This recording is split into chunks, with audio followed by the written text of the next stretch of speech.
miembros de esta comunidad de fe. Les damos la bienvenida a esta predicación que tiene por título Lo que viene después del arrepentimiento. Lo que viene después del arrepentimiento. Y es que, a modo de introducción, quisiera empezar de la siguiente manera. Imagínense que un buen cristiano se preguntó un día lo siguiente: ¿cómo puedo decir que me he arrepentido si cometo el mismo tipo de pecado una y otra vez? Esto se lo preguntó un buen cristiano. ¿Cómo puedo decir que yo me he arrepentido si cometo el mismo tipo de pecado una y otra vez? De hecho, esta pregunta atormenta, ¿sabe? Hasta el punto en que a veces puede traer depresión el solo hecho de pensar en ella. Es una pregunta urgente y común entre los cristianos serios y honestos, ¿sabe? Hoy, querida iglesia, se dará la posibilidad de encontrar en este pasaje que acabamos de leer, 2 Corintios 7, la respuesta a dicha pregunta. Y es que desde las Escrituras, mis amados, se presentan las fases del arrepentimiento genuino. Eso es lo que vamos a aprender hoy. Lo que viene después del arrepentimiento. Vamos a conocer qué viene después del arrepentimiento. Y eso que viene después del arrepentimiento contiene en sí mismo las fases del arrepentimiento. Esto nos dejará como resultado la posibilidad de responder a la pregunta introductoria: ¿cómo puedo decir que me he arrepentido si cometo el mismo tipo de pecado una y otra vez? Vamos a saber si nos hemos arrepentido verdaderamente a partir de unas fases que hoy vamos a escudriñar y las presenta el apóstol Pablo a la iglesia local de Corinto. ¿De acuerdo? Ahora, mis hermanos amados, un contexto rápido. Recordemos que el apóstol Pablo está dichoso y está contento, ¿lo recuerdan? ¿Por qué razón? Porque había un conflicto tenaz. Es decir, había un problema, se habían roto las relaciones entre el apóstol Pablo y la iglesia local de Corinto. ¿Por qué? Porque la iglesia local de Corinto presentaba una inmadurez y una cantidad de sistemáticas prácticas pecaminosas.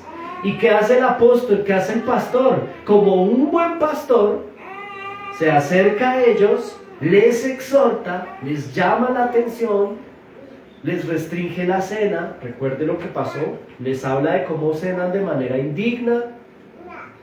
Hay disciplina eclesial dentro de la iglesia porque hay pecado sexual. Había un hermano allí cometiendo una serie de pecados y los hermanos no le decían nada. El pastor pone a cuentas, como se dice, ¿no?, en términos populares, disciplina amorosamente la iglesia de las Escrituras. Y esto lo que produce en los hermanos de Corinto es una molestia. En vez de agradecerle al pastor por tomarse el trabajo de escudriñar las Escrituras, de discipularlos, de formarlos, se ponen a mirar los detalles del pastor: lo tosco que él habla, lo chiquito que era, lo maluquito que... Bueno, se ponen en ese sentido, a hacerle un listado de los errores al pastor. En ese sentido, el pastor se siente muy triste porque él comprende, en una visita que les hace, que ellos muestran hostilidad hacia él. Y esto lo entristece y él se retira. Les escribe una carta fuerte, en donde los invita al arrepentimiento. Y el pastor está contento, porque dicha carta, por razón de Tito, es por medio de Tito que él envía esta carta, él encuentra una respuesta positiva. Es decir, los hermanos, a pesar del conflicto y la situación, finalmente ponen en evidencia su arrepentimiento. ¿De acuerdo? Los hermanos se arrepienten. Les duele haberle fallado al Señor primeramente con su pecado. Y dos, les duele haber roto el corazón de su pastor. Reconocen su pecado. Hay algo que le había molestado mucho al pastor Pablo, al apóstol Pablo. ¿Recuerdan qué era? Que él los discipuló durante casi 2 años, 1 año y medio para ser más específico desde las Escrituras, y él se va Y lo que hacen los hermanos es que dejan entrar falsos maestros. Y estos falsos maestros cuestionan la teología, la doctrina, cuestionan a su pastor también, no solo la teología, sino al pastor mismo y su manera de trabajar. Y esto le duele al apóstol Pablo, que hayan dejado entrar falsos maestros, y dos, que los hayan escuchado y nadie lo haya defendido. En ese orden de ideas, el pastor los exhorta y se siente contento porque ellos vocacionalmente se arrepienten, y por medio de Tito le dicen: apóstol, con lágrimas le cuenta Tito a Pablo, estaban llorando, apóstol, estaban tristes, ellos estaban tristes porque en realidad les dolió. Cuando leyeron la carta les dolió haberle fallado al Señor y haberlo dañado a usted, haber sido tan desagradecidos, tan altivos. Eso les dolió. Entonces Tito le cuenta al apóstol Pablo, el apóstol Pablo se siente contento y les dice, por medio de la segunda a los Corintios capítulo 7, les dice que él reconoce el arrepentimiento que hay en ellos. Quiero invitarlos a que leamos puntualmente el versículo, tal vez el 10 y el 11, ¿de acuerdo? De hecho, 9, 10 y 11, solo esos tres. Dice, habiéndoles hecho el contexto, miremoslo bien. Dice, ahora me gozo. ¿Sí ve que está contento? Ya no está triste, está feliz. ¿Por qué se goza Pablo? No porque hayáis sido contristados, sino porque fuisteis contristados para arrepentimiento, ¿sí? Él está contento porque se arrepintieron. Recuerde que contristarse es estar triste, compungido. Pero aquí viene la clave del pasaje teológicamente hablando, vean. Han sido contristados, sino porque fuisteis contristados para arrepentimiento. Punto y coma, importante. Porque habéis sido contristados según ¿quién? Dios.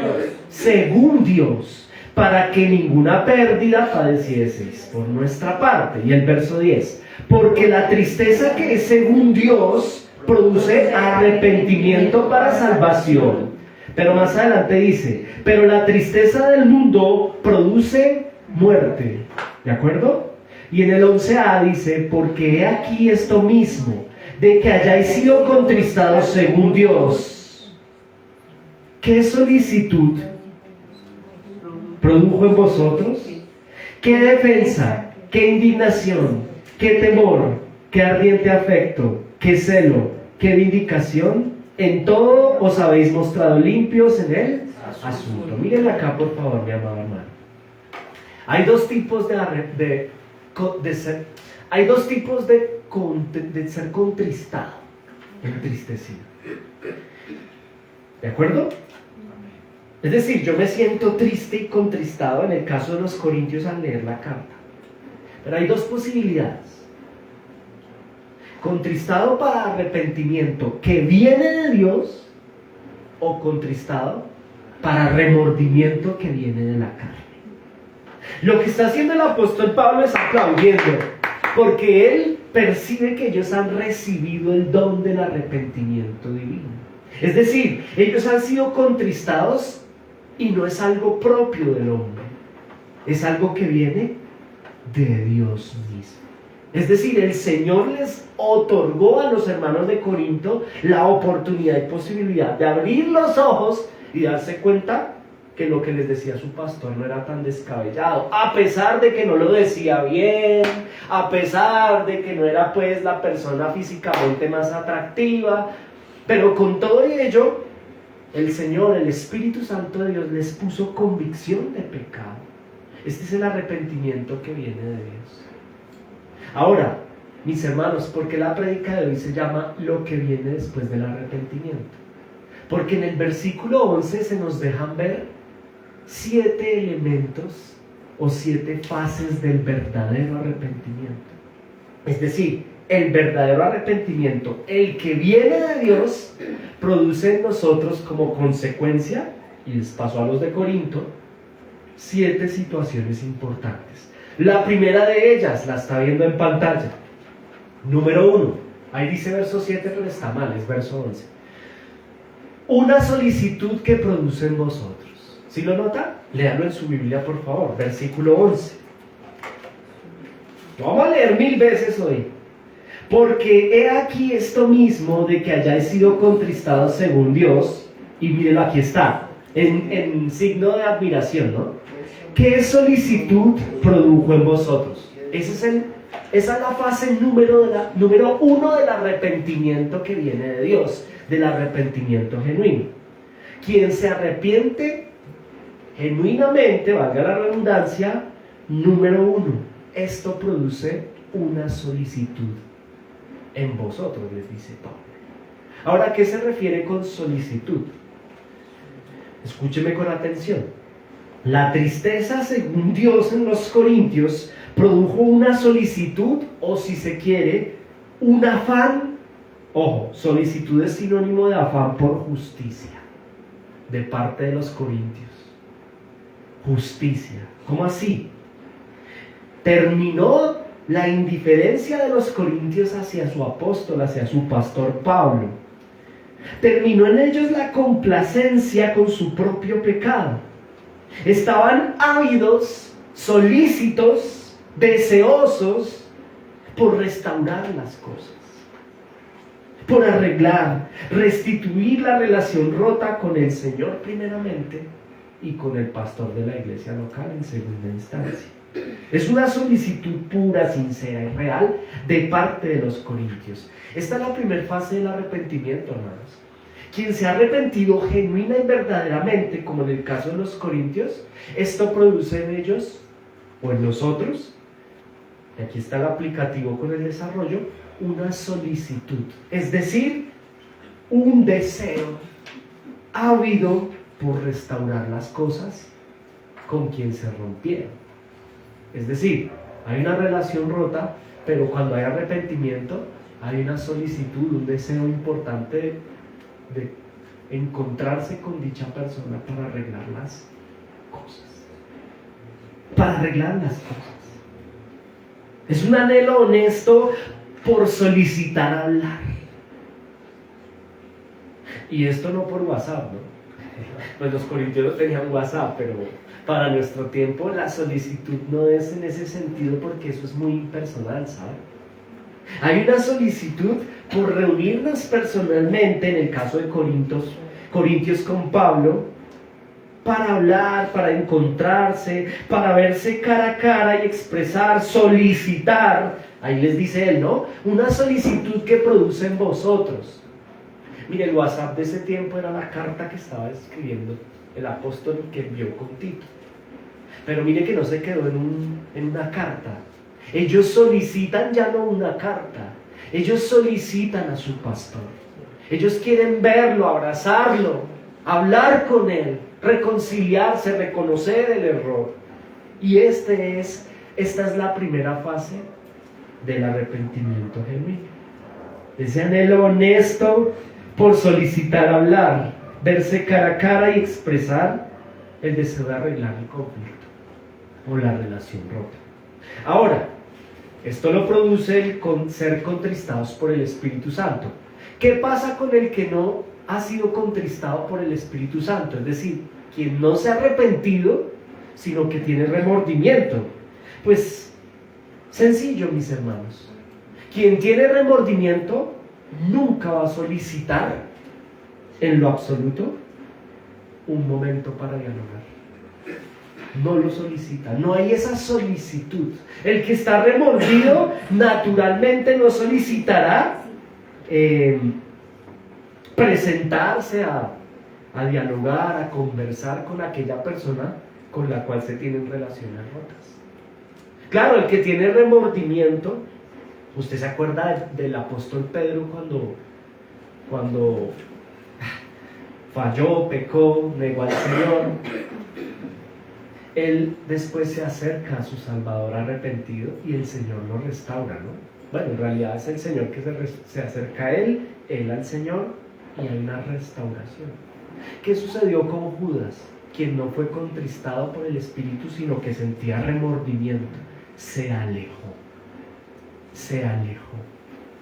Este ejemplo nos deja ver algo importante, y es que aquella persona que por la gracia del Espíritu Santo recibe el arrepentimiento, el ser contristado de parte de Dios, como lo vemos en la carta, traerá con ello el deseo intenso por solicitar, verse personalmente y arreglar las cosas. Si hay relaciones rotas con Dios, aquella persona que se ha arrepentido solicita venir a la iglesia, viene a la iglesia. El que tiene remordimiento dice que está con Dios, pero no viene a la iglesia, no se acerca a la esposa de Cristo, no se acerca a Cristo mismo, no solicita arreglar las cosas con el Señor, porque tiene remordimiento, pero es un remordimiento que lo mantiene distanciado, como Judas con Cristo, que además trae depresión, ¿no? El caso de Judas, una depresión intensa. Ahora, la buena noticia es que Pablo está lleno de gozo porque él identifica que los hermanos de Corinto solicitan su presencia. Y este es el sello y la fase número 1 del verdadero arrepentimiento. Ahora, en términos aplicativos, hermanos, en esta primera fase del arrepentimiento, ¿de acuerdo? En términos aplicativos, lo que viene tras el arrepentimiento divino es la solicitud vocacional por dialogar, hermanos. Es una solicitud por dialogar.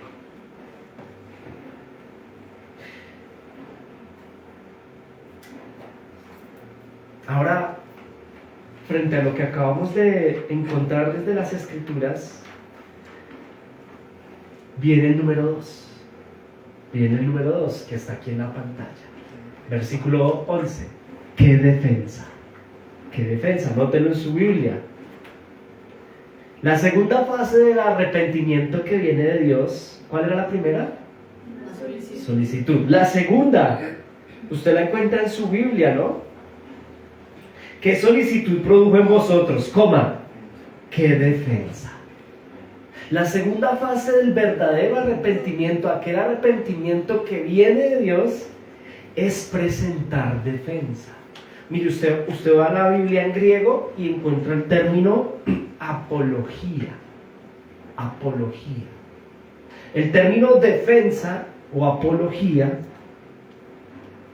significa discurso de defensa, presentar discurso de defensa.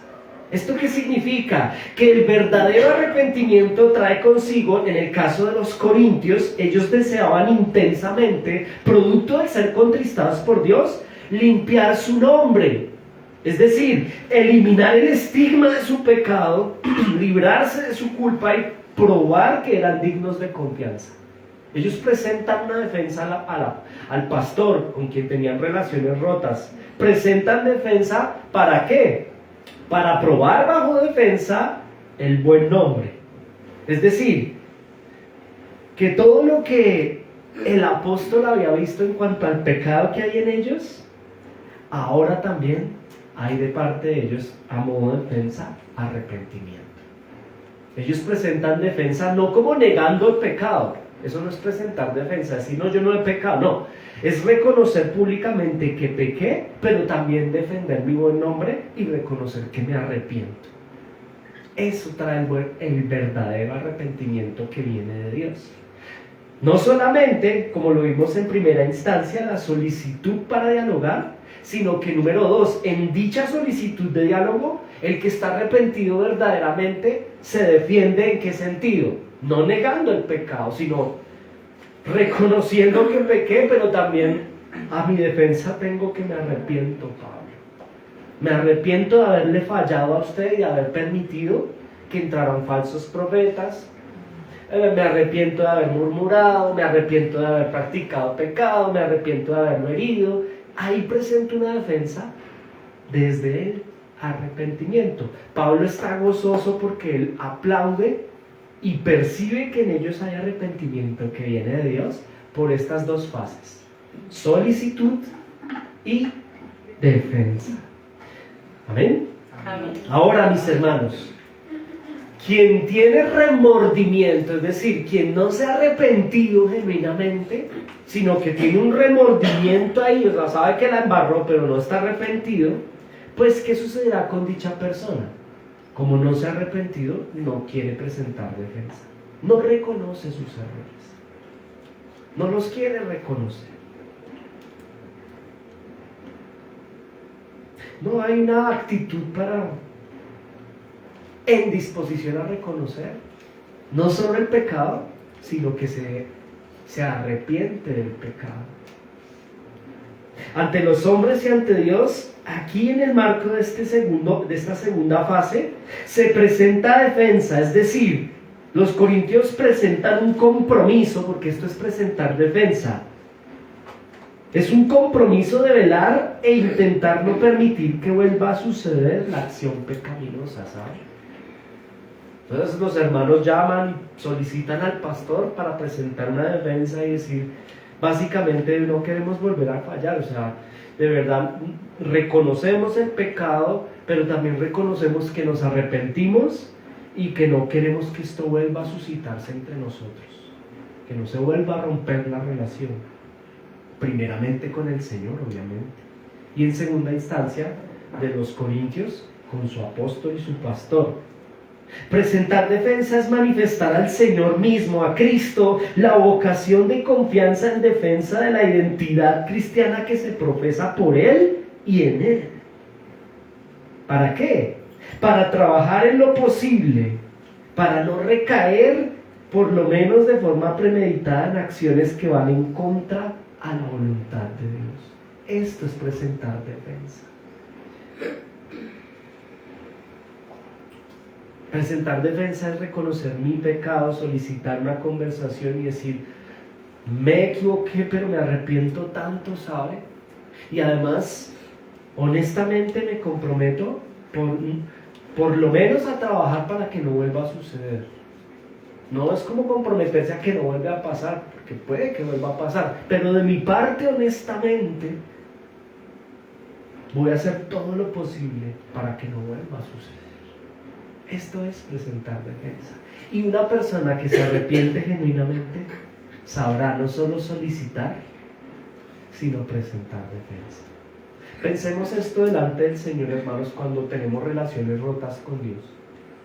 Lo primero que se nos llama a hacer es, desde el arrepentimiento que viene de Dios, si hemos sido contristados por Él, se nos llama a solicitar un momento para orar, para acercarnos al Señor, para estar con Él cara a cara, arrodillarnos, y en segunda instancia, después de solicitar el espacio con Él, presentar defensa, decirle, Señor, mira, yo no te puedo engañar, pequé, como lo hacen los corintios con Pablo, he pecado grandemente delante del cielo y delante de ti, y te pido que me perdones, Señor, pero al mismo tiempo te manifiesto mi arrepentimiento y mi compromiso de que no quiero que vuelva a pasar. Ayúdame. Esto es determinante, iglesia. Quien se arrepiente verdaderamente delante del Señor presenta solicitud y presenta defensa. Ahora, continuemos en la lectura, porque en el verso 11 el apóstol Pablo nos lleva a la tercera fase del arrepentimiento. ¿Ya la encontraron? Dígame amén. Amén. Entonces la encontramos. ¿Qué solicitud produjo en vosotros? Yo voy a leer el verso completo. Porque he aquí esto mismo de que hayáis sido contristados según Dios, es decir, arrepentidos. Coma. ¿Qué solicitud produjo en vosotros? ¿Qué produjo en vosotros? Solicitud. ¿De acuerdo? Ahora, coma. ¿Qué defensa? Y aquí viene la tercera, coma. ¿Qué indignación? Diga conmigo, indignación. Esta es la tercera fase del arrepentimiento que viene de Dios, hermanos, que produce en nosotros, en el caso de Corintios y en el caso nuestro, Santa Gracia, indignación. Término que viene del griego aganektesis. Yo no sé si se dice así, aganektesis. ¿Sabe qué traduce este término en griego o qué significa desde su etimología? Pues significa indignación, pero ¿en qué sentido? Estar enfadado, estar airado. Airado. Esta es la indignación. Es una indignación airada. Uy, qué rabia. Tengo rabia. El que se arrepiente genuinamente, es decir, el que ha sido contristado según Dios, siente ira, siente indignación. ¿Y por quién o contra quién? Pues contra sí mismo.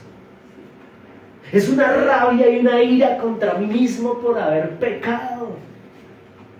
¿Cómo fue posible que yo me permití esto? ¿En qué momento? Esta fase del arrepentimiento que proviene de Dios, y además es un ingrediente importante de dicho arrepentimiento, es el estar en ira consigo mismo ante el haber pecado. Es la capacidad de ver el pecado como Dios lo ve y además sentir rabia por eso, sentir indignación por ello. Los corintios estaban indignados, ¿sabe? Eso es lo que Pablo les reconoce, que produjo en ellos el arrepentimiento que viene de Dios, indignación, esa ira. Él ve que ellos están ofendidos, tal vez porque le cuentan a Tito, ¿no? Y Tito le cuenta a él. Pablo, estaban indignados con ellos mismos. Ese es el verdadero arrepentimiento. A ellos les produjo ira haber traído tanta vergüenza al interior de la iglesia local de Corinto, haber ofendido al apóstol Pablo, haber ofendido al Señor.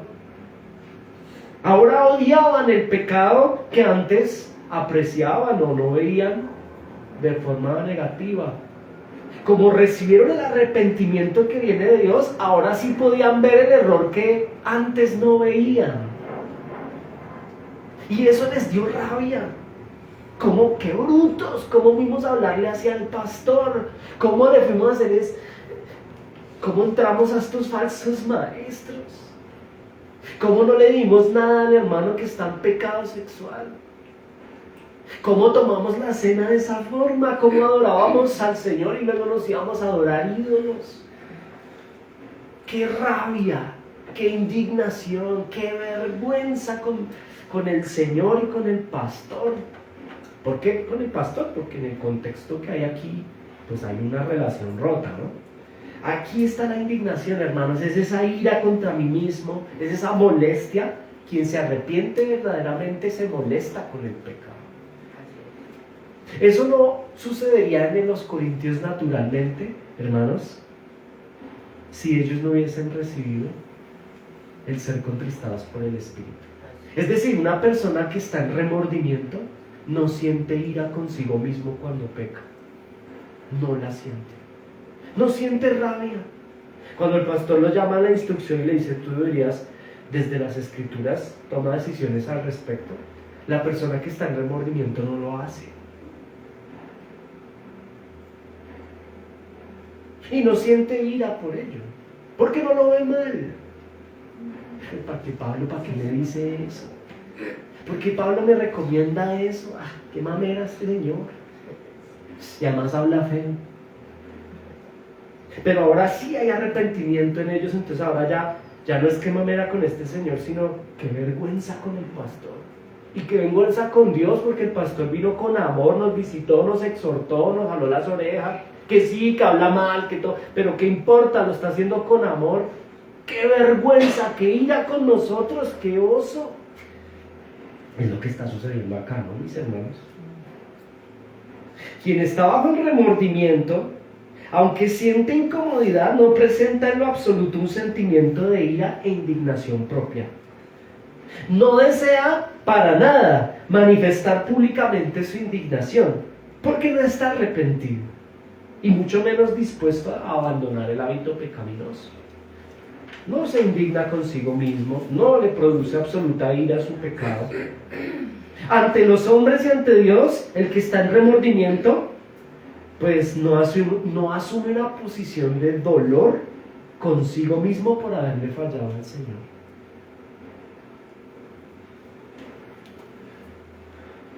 Pues la tristeza del mundo produce muerte. Es lo que dice el pasaje, ¿no? Más bien, ¿sabe qué produce en el que está en remordimiento? Si lo analizamos con objetividad, sí se produce una ira. Pero no una ira contra mí mismo por haber pecado, sino una ira contra el pastor por decirme mi pecado. o contra mi cónyuge, o contra mi hermano en Cristo, o contra aquel que amorosamente se acerca y me exhorta al arrepentimiento. No hay una ira conmigo por el pecado, sino hay una ira contra ellos, contra esa iglesia que, ¿cómo se les ocurre decirme en mi pecado? Ese es el remordimiento, iglesia. Ese es el remordimiento. A esto yo lo veo como una ira santa, ¿sabe? Ira santa, indignación o ira santa. ¿Cuál es la ira santa? Es una ira pura y genuina que viene de Dios mismo. Es una ira santa, una indignación que nos lleva a un examen autocrítico, que es lo que están haciendo los corintios. Los corintios, ellos hacen un autoexamen y dicen, carajo, estamos mal, qué mal, qué vergüenza con el Señor, qué pecado. He allí la ira santa, la indignación, el examen autocrítico además severo para tomar decisiones radicales frente a ello, frente a ese momento. ¿Y cuál es la decisión que toman los corintios? Pues arrepentirse, una solicitud de solicitar al apóstol para que venga. Número 2, ¿cuál fue el número 2? Presentar defensa, gracias a los que están atentos. Y número 3, una indignación. Amén, muy bien. Ahora vamos al número 4, la cuarta fase del arrepentimiento genuino. Está allí mismo, ¿no? En el mismo versículo, en solo un versículo está aquí toda la predicación, vea. Porque aquí esto mismo de que hayáis sido contristados según Dios. ¿Qué pasa cuando somos contristados según Dios? ¿Qué solicitud produjo en vosotros? Coma, ¿qué defensa? Número 3, ¿qué indignación? Y aquí viene la cuarta, coma, ¿qué temor? Diga conmigo, ¿qué temor? El arrepentimiento que viene de Dios produce en cuarta instancia un temor. ¿Temor de qué? ¿O temor a quién? Pues temor del Señor. El arrepentimiento que viene de Dios produce temor en el corazón, un temor de Dios intenso. Ojo, no confundirlo con miedo o pánico.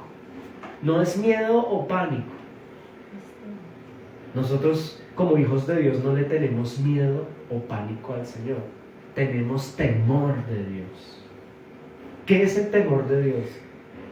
Pues hermanos, el temor de Dios es un respeto inmarcesible hacia la persona de Dios, como aquel Señor que corrige y disciplina a sus hijos. Eso es lo que produce el verdadero arrepentimiento, un temor que antes ellos como corintios no tenían. ¿Usted se acuerda cuando estudiamos la primera carta a los corintios? Lo que hacían los corintios en el culto de adoración, que el apóstol tiene que llegar a intervenir esos cultos terribles, todos paganizados, todos corintizados. En ese momento ellos no entendían, porque no se habían arrepentido. Ellos no lo veían tan grave. En este momento, Pablo está contento como pastor y apóstol porque percibe que en ellos hay verdadero arrepentimiento. ¿Por qué? Porque ellos ahora reconocen temor de Dios. Mire, hay iglesias locales, hablemos de la actualidad. Hablemos de los demás hoy. O hablamos de nosotros. Hay iglesias locales en donde se practican sistemáticos pecados y no hay temor de Dios. Desde el púlpito. Líderes, pastores utilizando el púlpito, hermanos, de forma indigna para otro tipo de cosas ajenas a lo que significa el púlpito, para hacer dinero, para impulsar otro tipo de enseñanzas ajenas a las Escrituras, y lo hacen sin temor. Y no hablemos solo de los púlpitos, las asambleas de algunas iglesias locales aplauden eso y lo defienden. Donde Cristo no es predicado, donde no se habla de arrepentimiento, donde la palabra de Dios se abre, pero se saca de contexto para impulsar otro tipo de enseñanzas propias no de la voluntad de Dios, sino de la necesidad de los hombres. Y nadie dice nada. No hay temor de Dios. Eso le estaba sucediendo a los corintios, pero por la gracia del Señor fueron contristados según Dios. para tener temor. Y es que el temor, ese respeto inmarcesible, esa reverencia, nos lleva a corregirnos, a parar. Por temor a Dios, nos arrepentimos. Como consecuencia del arrepentimiento, tenemos temor de Dios y nos frenamos en el hábito pecaminoso.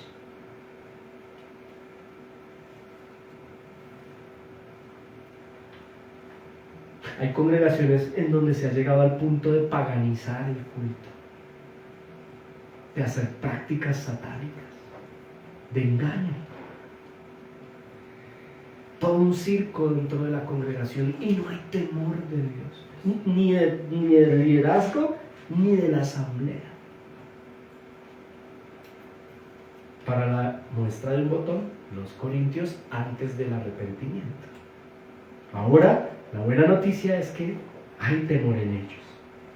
Claro, ellos como corintios probaron la autenticidad de su arrepentimiento por el temor a Dios que profesaron, ya que su pecado y su arrogancia ante Dios y ante su pastor ahora se había convertido en una preocupación de ellos, una preocupación importante para no volver a desobedecer al Señor y no volver a deshonrar al Señor y a su pastor, como lo habían hecho. Este es el temor de Dios. Un verdadero cristiano, cuando se ha arrepentido verdaderamente, tiene temor de Dios antes de pecar. Dios mío, temo delante de ti porque me vas a disciplinar, porque qué terrible es caer en tus manos, oh Señor. Yo no lo hago. Quien tiene remordimiento no tiene temor y se lanza a la práctica sistemática del pecado. Claro, en cuanto al pecado, quien vive en el remordimiento se siente incómodo porque entiende la falta que comete delante de Dios, pero es una incomodidad, es un contristamiento al cual pues no se le pone mucha atención. Pues sí, me siento incómodo, pero es igual que yo sigo en lo mío, en mi manera de hacer y de ver la vida y de hacer las cosas. Este es el remordimiento. Sí, hay una incomodidad que no se le presta atención porque es que hay que adquirir las 30 monedas de plata para comprar el terreno donde finalmente vea la muerte. Ese es el remordimiento. Qué barra con Jesús, pero qué caracha, son 30 monedas, hay placer ahí. Ese es el remordimiento. Su proyecto de vida, estamos hablando de quien ha sido contristado no según Dios, sino según la carne, el que está en remordimiento, tiene un proyecto de vida el cual prioriza las 30 monedas de plata, es decir, el placer, los bienes materiales, antes de agradar a Dios, santificando su vida. El verdadero arrepentimiento produce temor. Esas 30 monedas me atraen, me tientan, pero yo temo de Dios. ¿Cómo darle la espalda a Cristo que lo dio todo por mí? No. Aquí hay una fase del arrepentimiento hermosa, iglesia, que nos presenta el Señor en gracia el día de hoy. Su temor. Cuando el Señor otorga arrepentimiento en el corazón de una persona, con ello viene el temor a Él. Temor. ¿Usted se ha parado en un mirador? Hermano en Cristo, a mí me encantan los miradores. Mi esposa sabe, los que me conocen bien saben. A mí me fascinan los miradores. Es un plan que ustedes me quieren invitar y me quieren hacer feliz. Invíteme a un mirador. Y cuando usted se acerca, pero le tengo miedo a las alturas. Cuando usted se acerca a la orilla usted tiene temor, ¿sí o no? Claro, porque si usted da un mal paso, se va para abajo. Piense en esa metáfora ante lo que significa tener temor de Dios. Yo no me acerco más porque voy a fallarle al Señor. Yo no soy prudente, tengo temor. Ahora, continúa el apóstol Pablo. Son 7, tranquilo, vamos al 5. Véame que número 5. Ardiente afecto. Usted lo ve en el verso 11, ¿no? He aquí, porque he aquí esto mismo, de que hayáis sido contristados según Dios, ¿qué solicitud produjo en vosotros? 1, 2, ¿qué defensa? 3, ¿qué indignación? 4, ¿qué temor? Y 5, ¿qué ardiente afecto? Afecto, ¿de acuerdo? ¿Qué ardiente? ¿O estoy yo leyendo mal? Afecto, es que les entendí efecto. ¿Qué ardiente afecto? Muy bien, aquí hay otra fase del verdadero arrepentimiento, aquel arrepentimiento que viene de Dios. ¿Cuál es esa fase? El ardiente afecto. ¡Wow! ¿Qué significa esto? Porque el apóstol Pablo le está reconociendo a los hermanos de Corinto que tienen un ardiente afecto. ¿A qué se refiere con esto? Pues en realidad, mis hermanos, es un ardiente afecto o anhelo intenso, mejor. Es un anhelo intenso por ver la relación restaurada. Es decir, quien se arrepiente verdaderamente tiene no solo un deseo por solicitar dialogar, sino que tiene un ardiente afecto por no perder esa relación con esa persona con la cual se había roto. Hay un ardiente afecto. Hay un ardiente, y me encanta el término ardiente. El Espíritu inspiró al apóstol Pablo a escribir ardiente afecto, porque es algo que arde en el pecho, no me deja descansar, me quema, como cuando uno se quema un dedo. Yo creo que todos nos hemos quemado en algún lado, prendiendo a un fósforo, ¡chin!, se quema un orillo, eso arde, duele, y eso que es un poquitico nomás, ¿no? Es un ardiente afecto, es decir, un deseo intenso que arde en mi alma por querer arreglar las cosas. Cuando hay arrepentimiento, piensen en los dos campos, ¿no? Cuando yo fallo delante de Dios, cuando se rompen mis relaciones con Dios por causa del pecado, si yo tengo verdadero arrepentimiento que viene de Dios, hay dentro de mí un ardiente deseo por arreglar las cosas con Él, por volver a la iglesia local, por volver a la oración, por volver a la escritura, por volver a reconciliarme con Él, porque no hallo la vida sin Dios, no tiene sentido para mí vivir sin Cristo, vivir sin el Padre, vivir sin su Espíritu. El que se arrepiente genuinamente de parte del Señor, el mismo Espíritu coloca ese ardiente afecto, esa ardiente necesidad de venir al Señor Jesucristo en arrepentimiento y fe.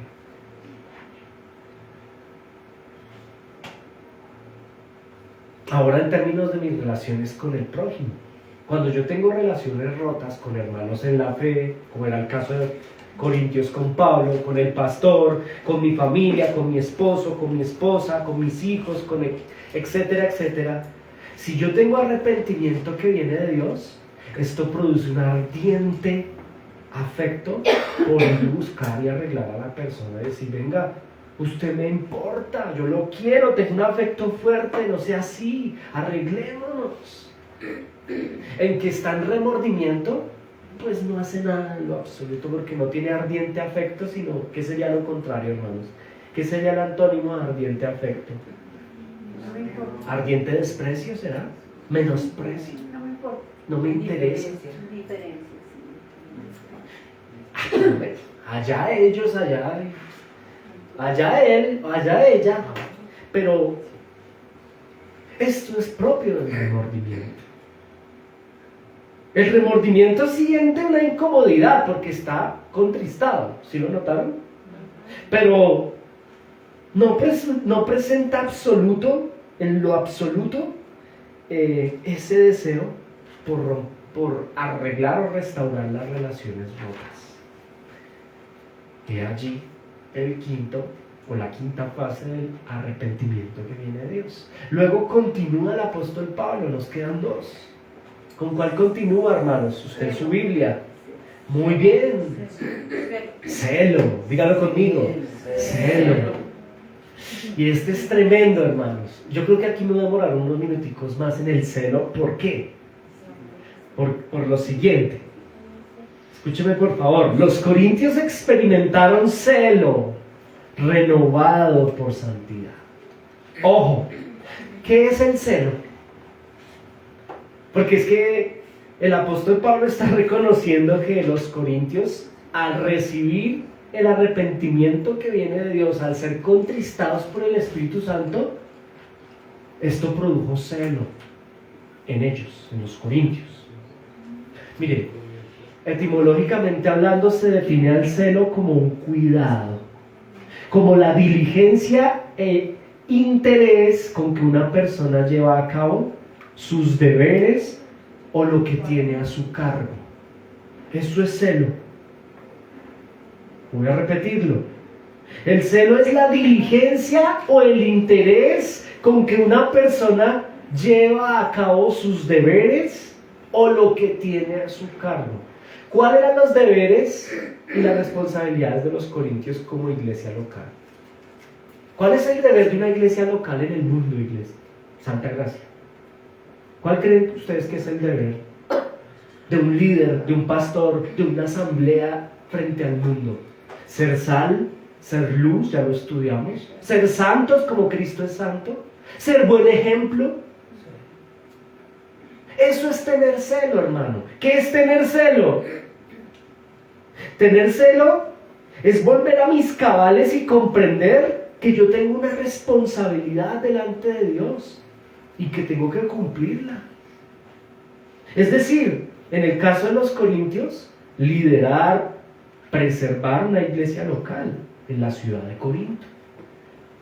Es ese interés ardiente y activo por una causa, la causa de Cristo, por una persona, la persona de Cristo, especialmente para la gloria y honra de Cristo. Quien tiene celo no se permite pecar más. ¿Por qué? No se permite pecar más. Y ustedes se acuerdan del contexto. ¿En qué está pensando Pablo? Yo les voy a ayudar a comprender un poquito. Bueno, el Señor nos ayude a comprender. ¿Usted se acuerda lo que hizo la iglesia local de Corinto a la ausencia del apóstol Pablo? Bueno, hicieron muchas cosas, ¿no? Pero esto lo he dicho 1000 veces, pero lo vamos a repetir porque aplica al celo. Ellos permitieron la entrada de falsos maestros. Ahora, ¿cuál es el celo?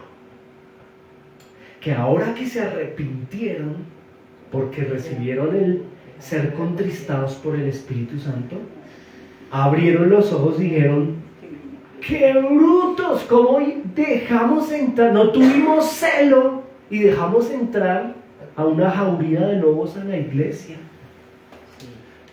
¿Cuál es el celo ahora de los corintios? Que comprendieron el error. Ese es el celo, no permitirse escuchar predicaciones y enseñanzas no alineadas a las Escrituras. Mire, hermano, el Salmo 95 con el que oramos esta mañana, ¿qué nos decía? No endurezcáis vuestro corazón cuando el Señor habla. Y esto es muy importante, aprender a tener celo, iglesia. Hermano, no me mire, yo le pido que no me mire a mí, pues yo sé que yo hablo mal, y todo lo que usted quiera. Escuche al Señor. Aprender a tener celo, iglesia.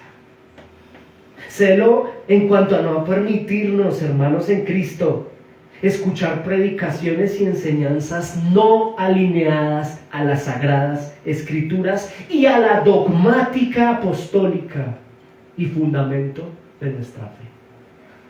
Eso es tener celo. Y a los corintios, antes del arrepentimiento, lo veían todo como muy relajado. Ay, es que eso es muy exagerado ese Pablo. Yo me escucho mis predicas, mis viejas acá, y está aquí bien titi, bien igual. No, mire, hermano del Señor, el Espíritu Santo coloca celo en el corazón de los hermanitos, de los hermanos de Corinto, para que ahora comprendan, iglesia, lo que significa tener cuidado en guardar mis oídos. Yo lo quiero invitar a que vaya rápido a su Biblia, Efesios 2:20. Efesios 2:20.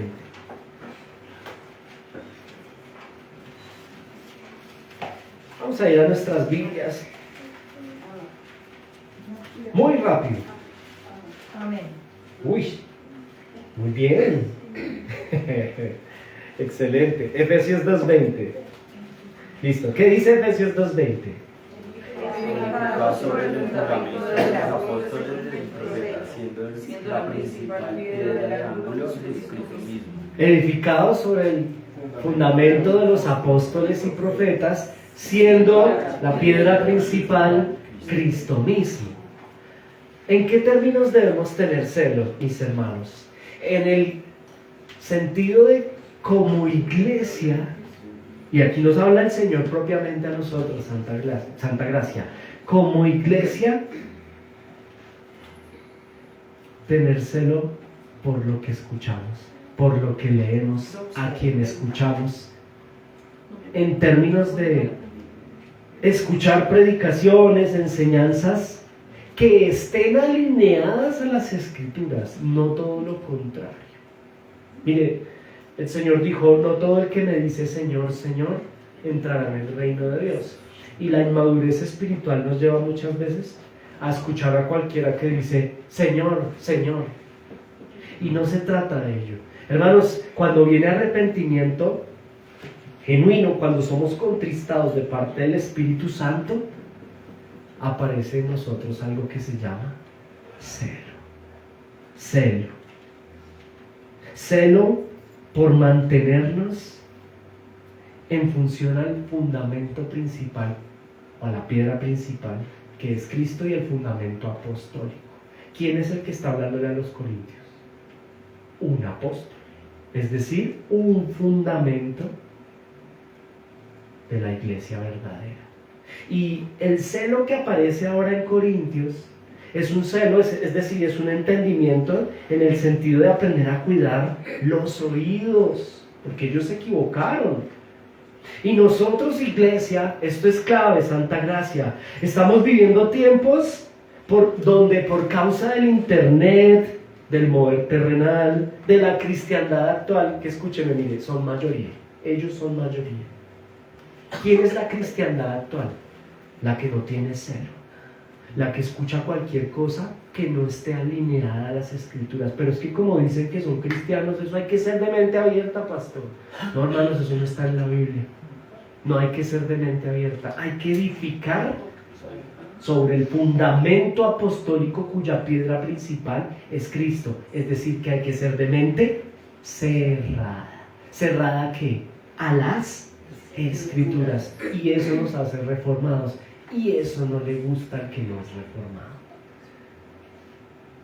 Pero esto no es negociable, hermanos, porque Efesios 2:20 yo no puedo arrancar la página y tirarla a la caneca y perder el celo y terminar escuchando a cualquier persona solo porque dice que es cristiano. ¿Qué fue lo que le pasó a los hermanos de Corintio? Terminaron permitiendo la entrada de estas personas. Es cuidar, iglesia, en estos tiempos de cristiandad donde ellos son mayoría, es cuidar nuestros oídos. Y peca gravemente, al igual que los corintios antes del arrepentimiento, aquel que consume predicaciones extrañas. Diría el doctor MacArthur, fuego extraño, incienso extraño. Eso lo dice el libro de Éxodo en realidad. Incienso extraño. Es decir, escuchar predicaciones fuera del fundamento apostólico cuya piedra principal es Jesucristo. Y algunos de Corinto, ya lo vimos, o algunos de Santa Gracia, eso nos toca revisarlo. ¿Qué estás escuchando tú? ¿A quién estás escuchando? Predicaciones, enseñanzas cargadas de feminismos. Hermano, el feminismo no es bíblico y el machismo tampoco. Predicaciones cargadas de machismo. Eso no es parte del fundamento apostólico cuya piedra principal es Cristo. Celo. El arrepentimiento que viene de Dios produce un celo. Yo no me alineo a ese tipo de enseñanzas.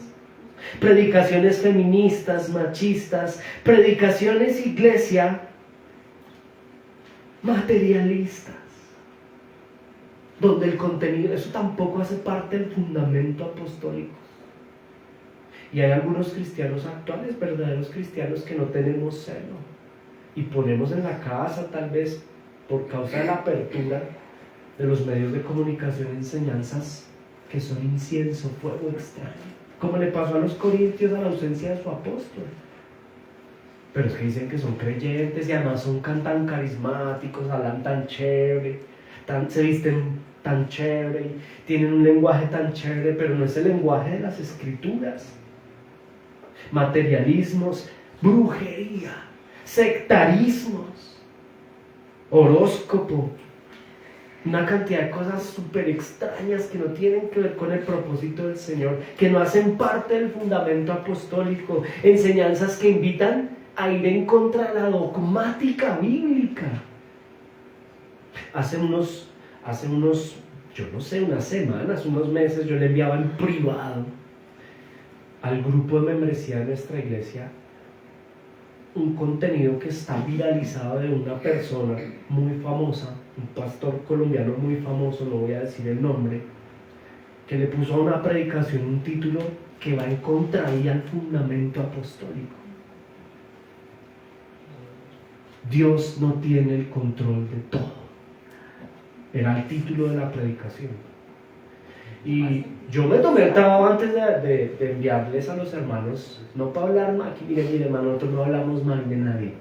A mí no me interesa hablar mal de nadie porque yo no estoy rivalizando con nadie.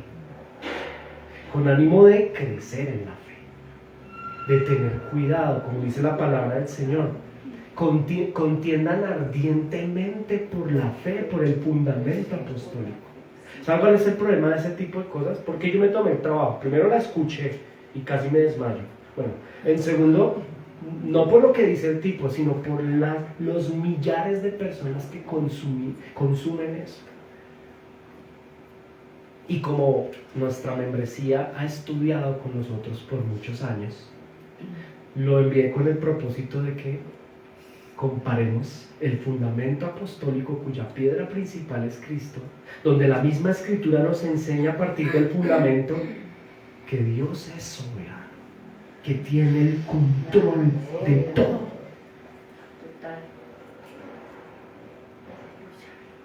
Ahora, la cristiandad, bueno, no tienen celo.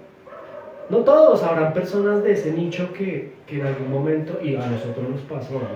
En algún momento hacíamos parte de la cristiandad, pero llega un momento en donde somos contristados por el Espíritu Santo y al escuchar eso uno no puede estar tranquilo y uno muy respetuosamente se pone en pie y dice, con permiso me retiro. Es el caso de los corintios, hermanos. Ellos están arrepentidos y ahora tienen celo. A nuestra iglesia no vuelve a entrar una persona que viene a hablar mal de nuestro pastor. Estoy hablando de los de Corintio, que viene a dividirnos, que viene a traer doctrinas ajenas. Y es un aplicativo para nosotros, iglesia. Cuidémonos y seamos celosos de lo que escuchamos, hermanos. Porque muchas de ustedes, mujeres, atiendan por favor a la palabra del Señor. Ya voy con los hombres. Podemos estar escuchando predicaciones con contenido ajeno al fundamento apostólico. Vuelvo, insisto, en temas feministas. Personas que se muestran como hermanas, pero que van en contravía al modelo y diseño de Dios para la mujer bíblica y escritural de someterse a Cristo y a sus cónyuges. Ser las que toman la dirección de su hogar, callar al varón y sentarlo y no permitirle opinar y ser cabeza. Eso no está bien, eso no es del Señor. Y a veces encontramos predicadoras, entre comillas, muy famosas, pero que alimentan fuera del contexto bíblico el corazón de la mujer caída, la mujer que se separa de Adán, la mujer que toma sus decisiones sin consultar al Señor y a su cabeza. Porque ese es el diseño de Dios. Efesios capítulo 5. Varones, amen a sus esposas y sean cabeza. Mujeres, sométanse a sus maridos y sean ayuda. Qué pena, pastor. Yo soy reformada, pero en eso sí no. Hermano, hermanita amada en el Señor, es que no se trata del pastor, se trata de la Escritura. Y ese es el diseño del Señor. Ahora vamos con los hombres. Hermanos, tengamos cuidado de las predicaciones que escuchamos, porque nuestro punto débil como varones es la sexualidad y es el materialismo. Y ahora en esta cristiandad aparecen predicadores con pecado sexual, adúlteros, abandonan a sus esposas, tienen nuevas esposas, siguen predicando. Y además de qué predican: materialismo, amor al mundo, hacer dinero, comprar cosas, viajar, tener y tener. Ánimo.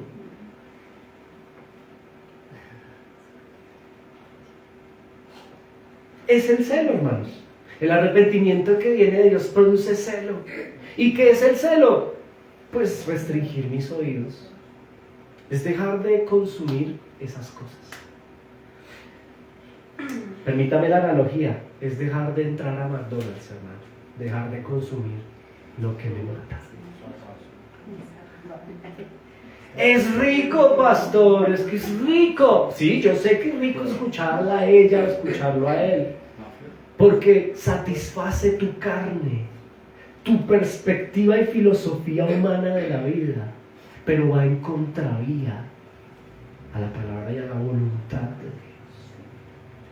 Jesucristo dijo en Juan capítulo 7, verso 31-32: ustedes dicen que son mis discípulos. Pues si permanecieseis en mi palabra, seréis verdaderamente mis discípulos. Si no, sois cristianos. O se lo pongo en términos cristocéntricos: cizaña, que se parece al trigo, pero no es igual. Ahora, lo hermoso, lo lindo de la historia, hermanos, no es una historia, lo lindo de la palabra del Señor es que Él otorga arrepentimiento en los Corintios, y el arrepentimiento trae consigo el penúltimo, que es el celo. Aquel que se ha arrepentido delante del Señor verdaderamente, el que ha sido contristado por el Espíritu, incluso hoy en esta predicación, será celoso. Y mañana, al colocar en su casa alguna enseñanza, la aterrizará a las Escrituras. O la censurará, porque no le conviene. Muchos hoy aquí, hermanos, deberíamos aprender a tener celo. ¿Sabe por qué los corintios, tuvieron celo? ¿Y por qué se tiene celo? En el caso de los corintios, porque el Señor les dio el arrepentimiento. Eso es una de las razones. Y otra de las razones es la siguiente: porque estudiaron por año y medio la Biblia.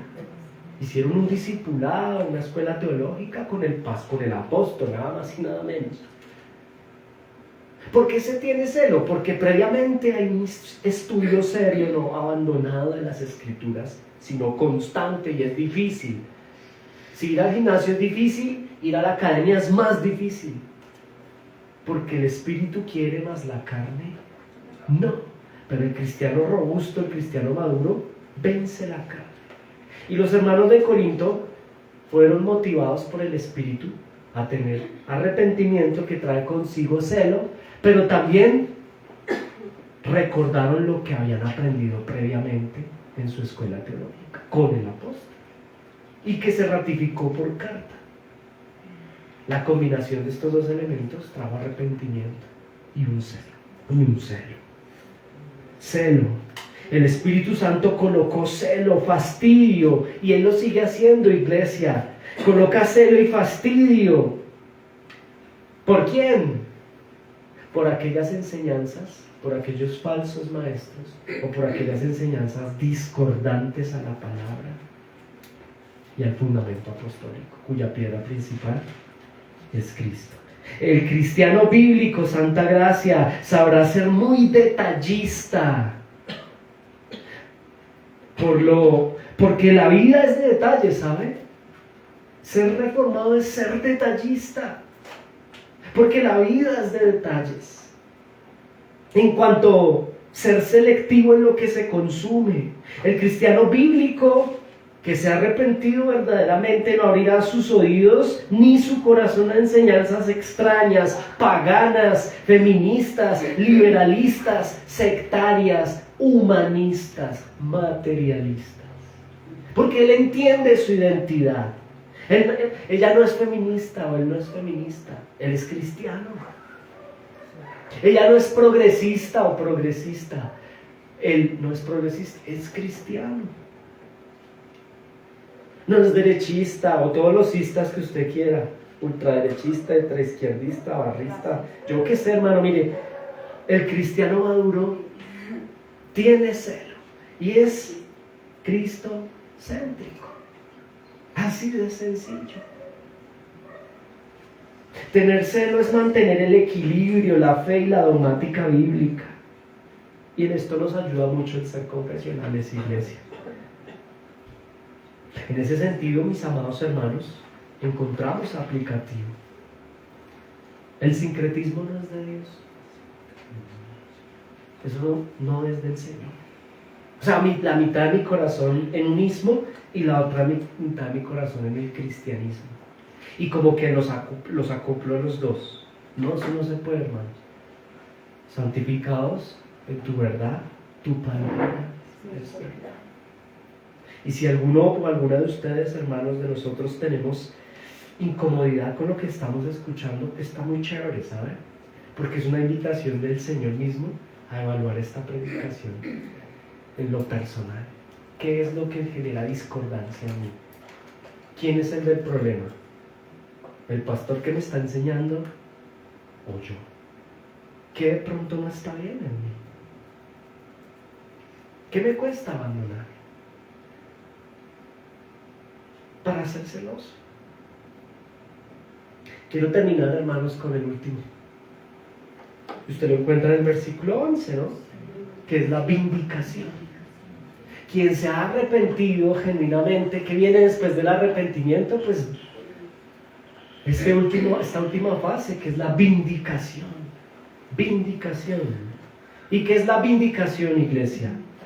La vindicación es nada más y nada menos que el deseo por restituir los males cometidos.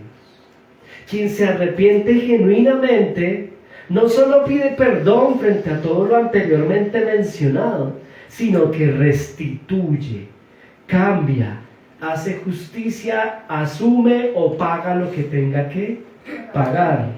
Esto es importante en el marco del arrepentimiento que viene de Dios. Restituir. En el caso de los corintios, a Pablo le restituyeron su honra como apóstol. ¿Ok? Es decir, se reivindicaron con él.